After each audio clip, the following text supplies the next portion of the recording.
ದೇವರಿಗೆ ಸ್ತೋತ್ರವಾಗಿರಲಿ. ಈ ದಿನದ ದೇವರ ವಾಗ್ದಾನವು ಧರ್ಮೋಪದೇಶ ಕಾಂಡ 4ನೆಯ ಅಧ್ಯಾಯ 7ನೆಯ ವಚನದಲ್ಲಿ, ನಾವು ನಮ್ಮ ದೇವರಾದ ಯೆಹೋವನಿಗೆ ಮೊರೆ ಹಿಡುವಾಗೆಲ್ಲ ಆತನು ಸಮೀಪವಾಗಿಯೇ ಇದ್ದಾನಲ್ಲ. ಬೇರೆ ಎಷ್ಟು ದೊಡ್ಡ ಜನಾಂಗಕ್ಕಾದರೂ ಯಾವ ದೇವರು ಹೀಗೆ ಸಮೀಪವಾಗಿರುವನು?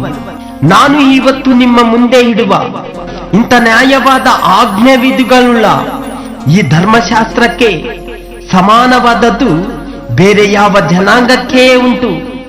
ನೀವು ಬಹು ಜಾಗರೂಕತೆಯಿಂದ ನಿಮ್ಮ ನಿಮ್ಮ ಮನಸ್ಸುಗಳನ್ನು ಕಾಪಾಡಿಕೊಳ್ಳುವವರಾಗಿ ನೀವು ನೋಡಿದ ಸಂಗತಿಗಳನ್ನು ಎಷ್ಟು ಮಾತ್ರವೋ ಮರೆಯದೆ ಜೀವದಿಂದಿರುವವರೆಗೂ ಅವುಗಳನ್ನು ನೆನಪಿನಲ್ಲಿಟ್ಟುಕೊಂಡು ನಿಮ್ಮ ಮಕ್ಕಳಿಗೂ ಮೊಮ್ಮಕ್ಕಳಿಗೂ ತಿಳಿಸುತ್ತಾ ಹೋಗಬೇಕು. ಆಮೆನ್.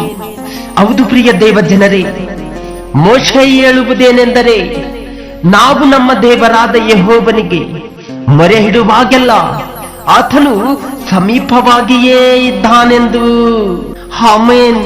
ಹೌದು ಪ್ರಿಯ ಸಹೋದರ ಸಹೋದರಿಯರೇ, ಈ ದಿನವು ನೀವು ತಿಳ್ಕೊಳ್ಳುವುದಾದರೆ, ಪೂರ್ಣ ಮನಸ್ಸಿನಿಂದ ಆತನಿಗೆ ಮೊರೆ ಹಿಡುವುದಾದರೆ, ಸಂಪೂರ್ಣ ಹೃದಯದಿಂದ ಆತನ ಸನ್ನಿಧಿಗೆ ಬರುವುದಾದರೆ, ಆತನ ವಾಕ್ಯಗಳನ್ನು ಕೈಗೊಂಡು ಆತನ ಚಿತ್ತದ ಪ್ರಕಾರವೇ ನೀವು ಜೀವಿಸುವುದಾದರೆ, ಆತನು ಖಂಡಿತವಾಗಿ ನಿಮ್ಮ ಹತ್ತಿರವೇ ಇದ್ದಾನೆ.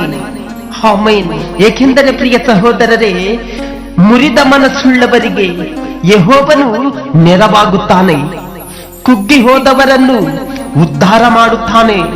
ಹೀಗಿರಲಾಗಿ ಯೆಹೋವನಿಗೆ ಮೊರೆ ಹಿಡುವವರು ಯಥಾರ್ಥವಾಗಿ ಮೊರೆ ಹಿಡುವುದಾದರೆ ಆತನು ಹತ್ತಿರವಾಗಿಯೇ ಇರುವನು.